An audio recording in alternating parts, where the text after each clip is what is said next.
Okay, so as I said, welcome everyone. We are going to be talking about transfer curriculum and credit evaluations for Trinity transfer students.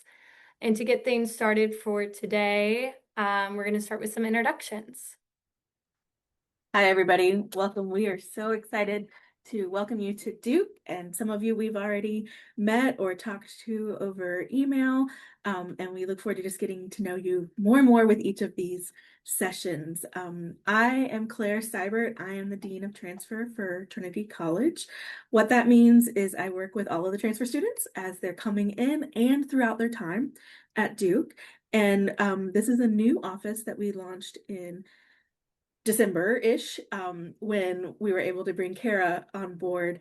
I've been working with transfer students for several years now, but we've grown in population such that we are lucky enough to have a whole office and team now. We also work with any Duke student, including you guys, if you come to Duke, that go out to take a transfer credit like over the summer or something like that. So we're really kind of the all non-Duke credits office, but our main goal is to make sure that transfer students have a community and have a a node in the system to say, like, what do we need to do for transfer students? How does this apply to transfer students? What does this look like for transfer students? And so you'll hear that kind of throughout the presentation today. I went to Duke as a graduate student and did my doctoral work in chemistry, and I learned to like basketball because I grew up at Virginia Tech and went to Virginia Tech for undergrad, and so I am legitimately a football girl. So I've had to learn some basketball. So, Carrie, you want to introduce yourself? Yes, hi everyone. My name is Kara Connor. I use she, her pronouns, and I am the project coordinator of transfer. So I help support everything that Dean Seibert does with transfer students.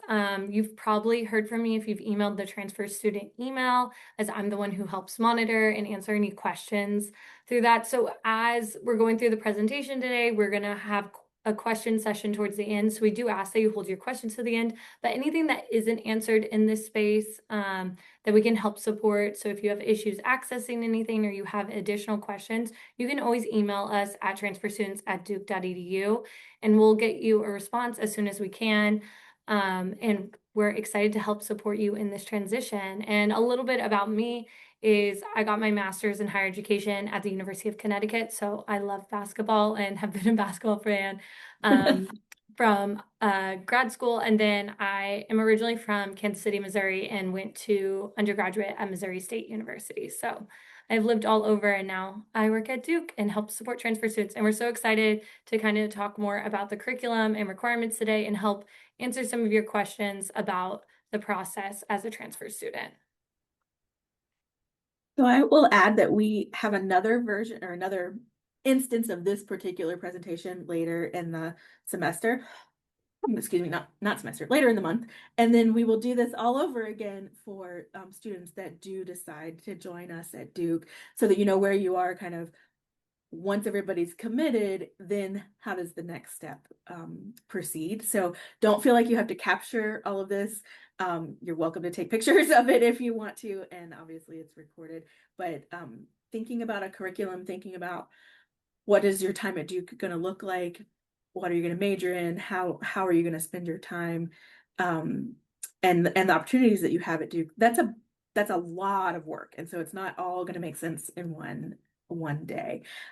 Before we go through the evaluation process in general, I just want to have a framework in mind. In order to graduate from Duke, you have to have 34 credits. We do credit units instead of like a 3 credit hour system. So you have to have 34 credit units. As transfer students, you can bring up to 17. So many of you won't have anywhere near that because you're coming in as a sophomore. Many of you will have possibly more than that, and we'll work with you on that. So the idea is you want half of the 34 at Duke. You have, so 34 credits. You also have to have one major. You can do two, you can do a minor and a certificate and get fancy, but you only have to have one major, and half of that has to be at Duke. So again, we want this to be a Duke degree. So you have to have one major, 34 credits, and the general education requirements, which we have a new curriculum. We haven't had a new curriculum in 20 years. And so last year we started the arts and sciences curriculum, and all of you will be under the arts and sciences curriculum. There's a slide later that talks about what does the general education liberal arts experience mean, if you're going to be here for 2 years, if you're going to be here for 3 years. So first, let's go through the evaluation process, and Kara's going to walk us through that. So most of you have probably already started the credit evaluation process, but today I want to outline the steps that you need to take in order to start the process and then how that process looks, just because I know we've been getting a lot of questions on how to start the process, how to make sure you're uploading the correct information. So first, everyone should have received a box invite to your individual box folder, and that is where you are going to put all of your information and fill out all your information. So if you have not received that invite, please email the transfer student email and I can help you navigate why you might not have gotten the invite or resend it to you. So if you haven't done that step, I'm happy to help guide you in that. Just send us an email and I'm happy to help. So once you've accepted your invite, you're going to upload all the requested documents. We sent out through your admissions email as well as additional information on it's a 2026 transfer sheet that shows all the documents that we need from you. It's essentially just to help us understand what courses you took and the content of your courses. The instructions of that are also included in your box folder. So if you can't find the email, it's included in your box folder to refer back to.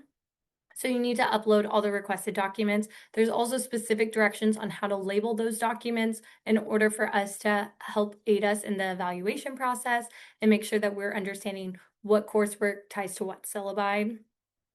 And then lastly, you're going to need to fill out what we call your TR eval. And that is the spreadsheet or the Excel sheet that you see in your documents folder. And that will help us understand what courses you took, what major you're interested in taking. And then we also utilize that document to fill out our evaluation of your credits. So it's really important to fill that out. And I want to emphasize that the first three steps, if you plan to attend Duke, are required steps that you will end up needing to take as if you are deciding to pursue Duke, just because we will need that to do your final evaluation. So whether you plan to request a preliminary evaluation or not, those three steps are steps that you have to take.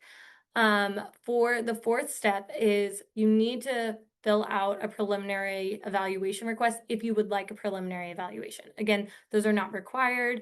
Essentially, a preliminary evaluation will be a determination of how many credits that we believe that you have taken will transfer to Duke for credit. So that's not necessarily, you won't necessarily have a 100% determination of what the course will count as a Duke equivalency, but we can give you an evaluation of what courses will transfer and what courses will not transfer, which we'll talk a little bit more about as we talk about curriculum requirements and if you're coming in under sophomore rules or junior rules for your curriculum evaluation. So I'm going to click out of this and show.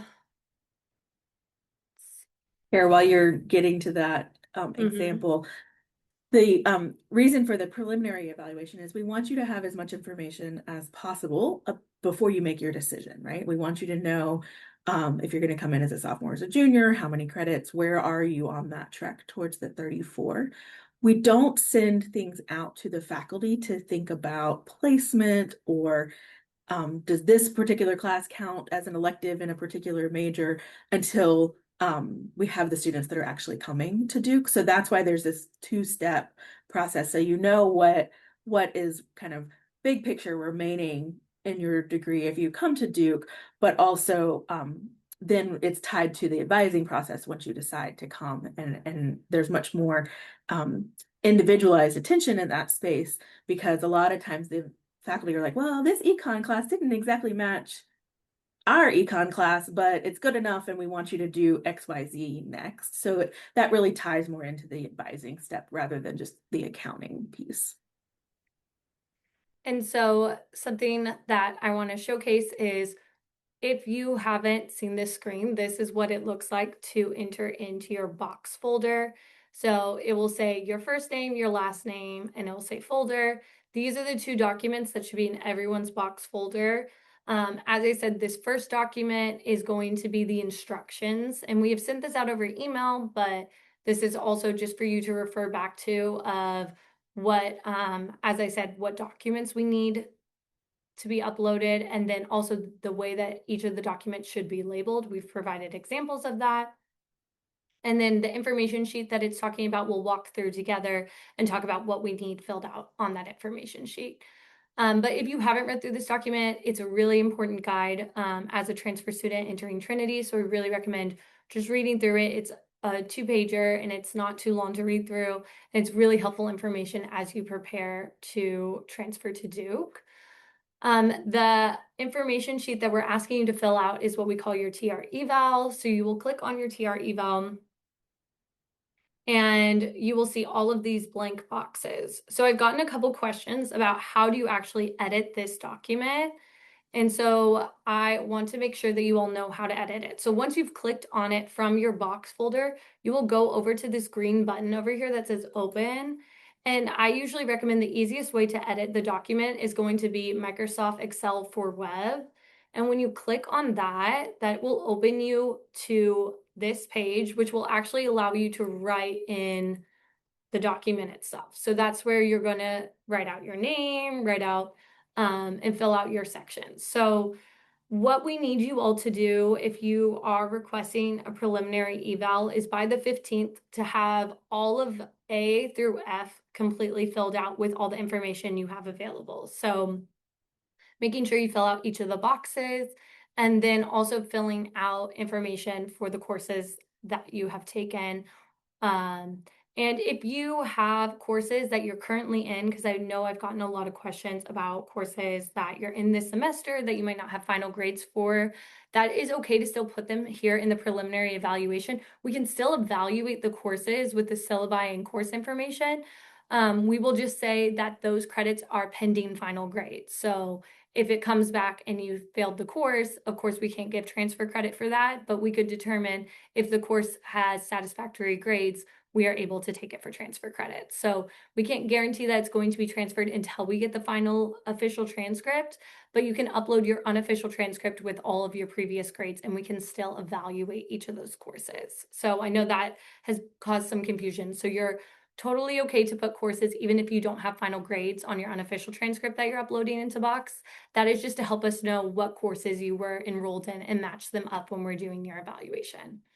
So you will fill out each of the sections. And also if you're a little confused on how to fill this out, if you click on this second tab where it says completed example, it's going to show you a complete example of how to fill this out and give a little bit of guidance on filling out each of the sections. The big thing to And that's know, a totally made up example. yes, it's not a real person. I just made it up off the top of my head, so it's not anybody's actual data.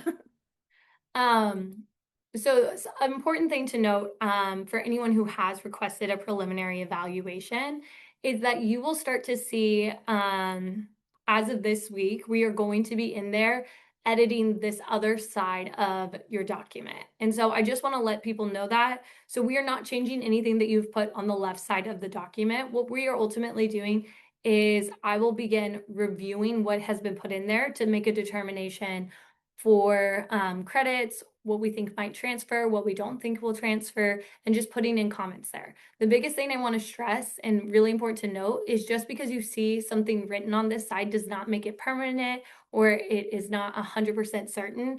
So a lot of the information in here is just for us to be able to go back and forth and review courses because there might be some courses that we need additional information from you or we have additional questions on. So I just caution you from looking at this until we have sent you that your preliminary evaluation is finally done. You're welcome to go into the document and look at it, but I just want to stress that it is not done until you receive an email from us saying that your preliminary evaluation is complete.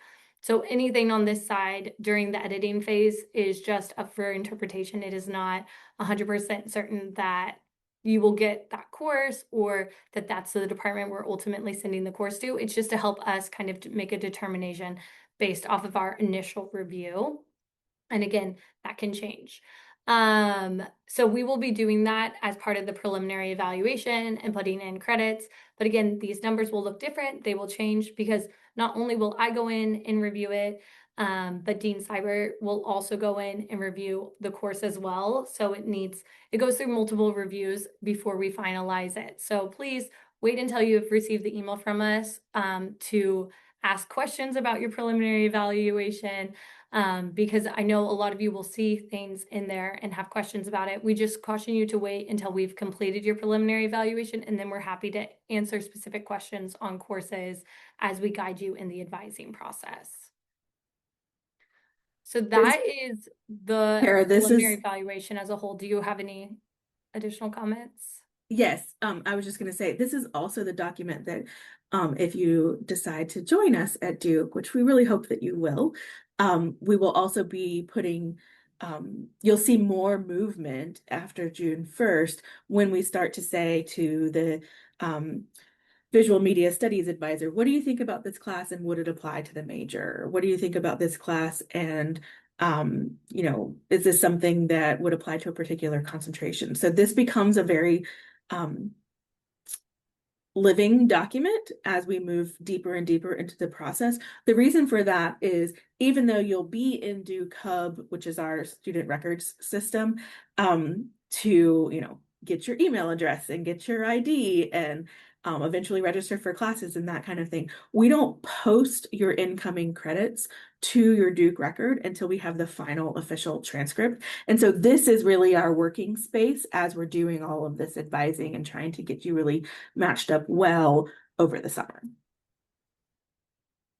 And I also want to emphasize, if you have a specific major that you were thinking of, it is very helpful that you fill out this major question because that also helps us in advising. So if we know that you're going to be a history major, a course that I'm deciding between two departments to send it to, if I know that you're interested in being a history major, I'm going to defer to send it to history, as I'm hoping that you'll get major credit. Or if I know that you're thinking about that as a minor, having the full scope of what you're interested in also helps us in our evaluation to make it more targeted and personalized to your interest and your pathway into Duke.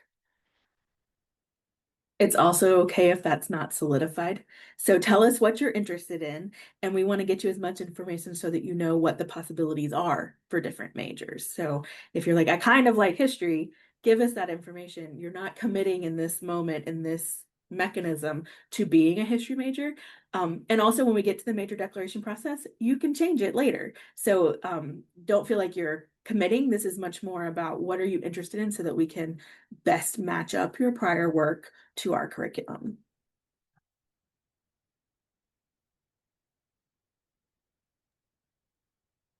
Okay, so um, I mentioned that you have to have 34 credits to graduate. You have to have one major. You can do more, but one major. And you have to complete the general education requirements. One of the things that I um, think is really special for transfer students at Duke is that this new curriculum that we implemented last year is designed with transfer students in mind. So and this wasn't true for the previous curriculum. And so the curriculum committee, the implementation committee, spent a lot of time thinking about, okay, we know that a transfer student who comes in as a sophomore took some stuff where they were before, and that probably has some exposure to a variety of topics. And we know that somebody that's transferring to Duke as a junior has had more exposure to a variety of topics. And so we want to honor that learning and um, honor the fact that that brings different perspectives to Duke. We also want to honor the fact that you have a shorter amount of time if you're going to be here for 2 years, if you're going to be here for 3 years. But we also want everyone to have in Trinity College a full liberal arts experience and to touch all of the parts of the Trinity College offerings. And so, one second, I gotta move a window here so I can actually see all of these hexagons. So what we have done is made a graphic that describes the arts and sciences, the general education requirements for people coming in as sophomores and for people coming in as juniors. I will say that this preliminary evaluation is the step where we say, okay, you're coming in to Duke as a sophomore, these are the rules that apply to you. You're coming in to Duke as a junior, these are the rules that apply to you. That is a part of what you will get the information if you request a preliminary evaluation. We'll get you that information before you have to make your final decision. So I'm actually going to start with juniors first because I think that gives you a little bit of context of how we're trying to make sure that students experience all of the parts and goals of the liberal arts experience. So if you're coming in as a transfer student, or excuse me, as a junior, we want you to have at least one experience in each of the liberal arts categories or requirements that we've divided Duke into to say we want you to experience one of each of these 6 things. So this is this blue string of 6 hexagons here. This not dependent on what you did before. So if you took an arts class before and you're coming here to be an econ major, we still want you to have an arts class here. So the idea behind the liberal arts education is we want that to be across a student's full time at Duke. And so people coming in as juniors would need to still take one in each category, one class in each category. These do overlap with your major though. So for example, if you were going to be a visual and media studies major, I guarantee you that some of the visual and studies major classes will be something about creating and engaging with art. So this is not 6 on top of whatever your major is, but it does ensure that you get the full breadth of the liberal arts experience at Duke. It's also a value in the new curriculum that we want students to continue to learn to write across their time at Duke and continue to engage in academic learning of a new language. So if you're coming in as a junior, you do have to participate in one language credit. This can be in a new language to you. You can take Spanish 101. This can be in a language that is your native tongue. So this could be Korean 300 for native speakers. This can be anything that you can place into, and the determination of placing into is based on the department. So if you want to try a new language, if you want to keep going with the language that you are already learning in college, or if you want to have an academic experience of your mother tongue, that is also fine. So there's a lot of flexibility in this space. We also have a lot of lesser taught language options through through agreements with other schools. So if we're not offering Kiche, for example, in a particular semester, you might be able to get that through one of our partnering schools. Same thing for writing. We have we want writing pedagogy to be infused throughout the curriculum. Excuse me. And there's lots of different kinds of writing too. So you do have to take one writing intensive course. What that means is that the pedagogy of the course meets the writing, teaching writing standards that is a part of the curriculum. This can also be a part of your major. Many majors have a graduation with distinction process, have a thesis writing process, and all of those have writing credits. You can also do an independent study in a research lab or a individual faculty member project that you're working on, and there's a way to create that into a writing course. So this, again, is not additional, but it is ensuring that you have writing instruction across your time at Duke. Okay, so for sophomores, this looks like a lot more classes compared from sophomores to juniors, but it really doesn't pan out that way. And one of the things that we're monitoring with the new curriculum is how much these actually collapse upon each other. So let's start with, again, on the right side, the liberal arts requirements. For context, if a student is coming in as a first year student, they have to do 2 in each of these 6 categories. So what we've done for sophomores is we still want you to have 1 in each category, and then you get to pick 3 across the categories. So if you are a social science major and you're taking a bunch of SB classes, you're going to get 2 of those in your major anyways. So this is not 9 additional classes. It definitely overlaps quite a bit with your interests. There are ways to take courses that kind of fulfill multiple of these, and we can talk about that specifically in the question and answer session.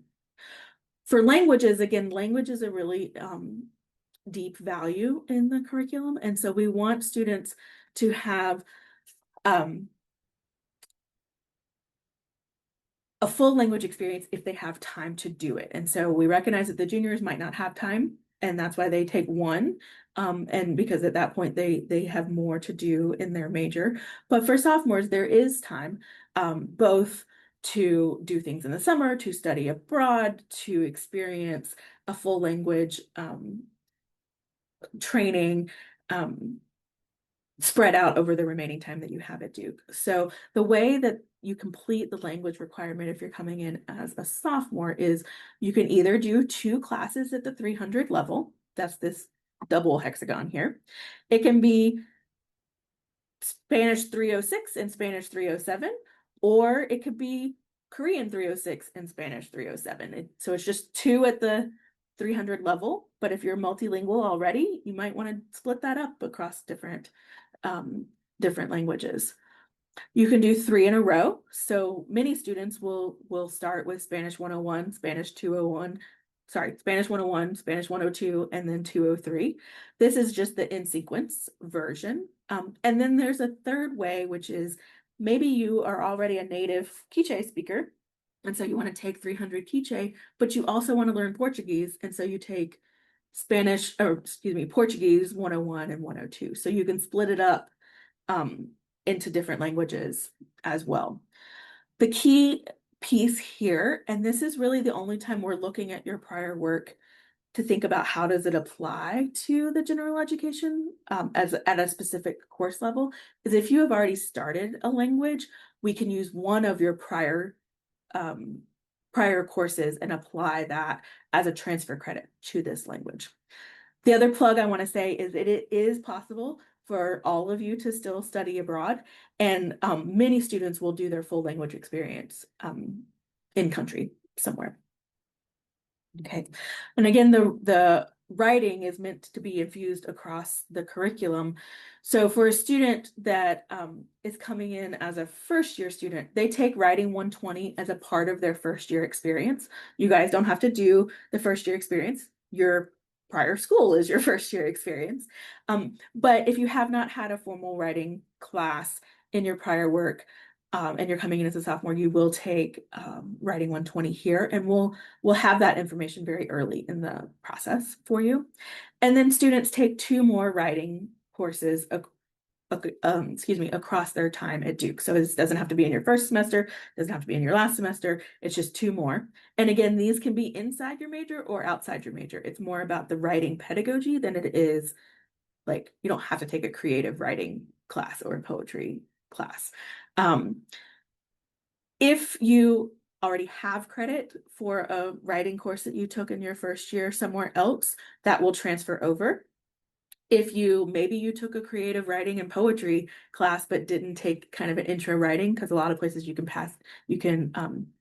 place out of an intro writing, then we can use that creative writing class as a transfer credit. You would still do writing 120, and you would do writing a later writing course. So the idea is that we want different types of writing at different parts of your learning here at Duke. And so we really want to be mindful of what kind of formal writing training have you had previously versus how do we make that most efficient over the course of your time at Duke.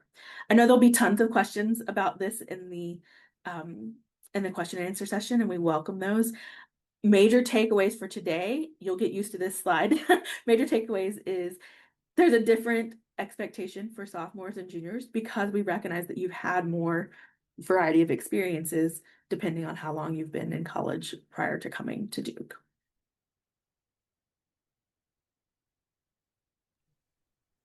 So the next thing we want to highlight in this session is just a little bit of the timeline for summer. So as we've talked a lot about in today's session is the preliminary evaluation. So if you are requesting a preliminary evaluation, you need to submit the request for that by May 15th, and that also includes uploading all the requested documents into your box folder. So as the 15th is approaching soon. If you're having trouble accessing your box folder, please reach out so we can make sure that you can get all of your information in by the May 15th deadline. And I know I've worked with some of you. If you were having issues, we recognize that there is a lot going on with the Canvas outage and all of the moving pieces right now. So if there's anything that you need support on or you have questions about, please just email me and I can help work with you on a case-by-case basis if you can't meet that May 15th deadline. But at least put the request in so we have record that you've requested it. By May 29th, we will be sending out all preliminary credit evaluations. So you will know what your credit evaluation is. Hopefully for some of you, it will be done sooner than that. We are trying to roll them out as quickly as we can, but by the 29th, we can guarantee that you will have your credit evaluation in and you will know how many transfer credits you would get coming to Duke. Again, pending grades for anything that we don't have final grades for. And then June 1st is the final day to decide if you plan to come to Duke. We're very excited to welcome you all. You can also decide before June 1st, but June 1st is the final deadline. And then that's also when we switch more into advising mode based on your preliminary evaluations and start helping you kind of guide you into your pathway into Duke and your major advising and all of those extra pieces. Also in June, that's like I said, advising begins. You also will start to receive, as you accept your offer, you will start to receive communications from the new Student and Family Programs office. This is the office that really helps aid in your transition to Duke. They are the office that oversees orientation, so you will receive information from them throughout the summer about orientation, but also important deadlines to know as a student. And they also provide a lot of information just about what it means to be a new to Duke student. So I really recommend looking out for their email communications as they will be sending multiple throughout the summer, but they will begin in June. And then housing applications open. There is sessions hosted by our housing office to talk about housing on campus. So I encourage you to go to those if you are interested in living on campus. Those applications will open in June. So just be aware of that to make sure that you submit all of your information if interested.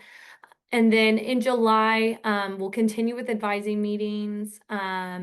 And if you are under sophomore curriculum requirements, you will be connected to a quad advisor who will also help support in your advising and course planning for the upcoming school year. And then registration opens on July 22nd. For all transfer students. It opens on July 22nd. You don't have to necessarily register on July 22nd. We give you a week before first year students to register for courses, so you have plenty of time to look at your schedule and make sure that you're in the courses that you plan to be in for the fall semester. And there will be tons of advising before that July 22nd registration open date so that you feel supported in knowing what courses you need for the upcoming year to meet our liberal arts requirements, but also be in line with where you want to be for major, minor, or any other parts of your degree. And then the last thing we want to highlight in our session is the other upcoming opportunities to engage in.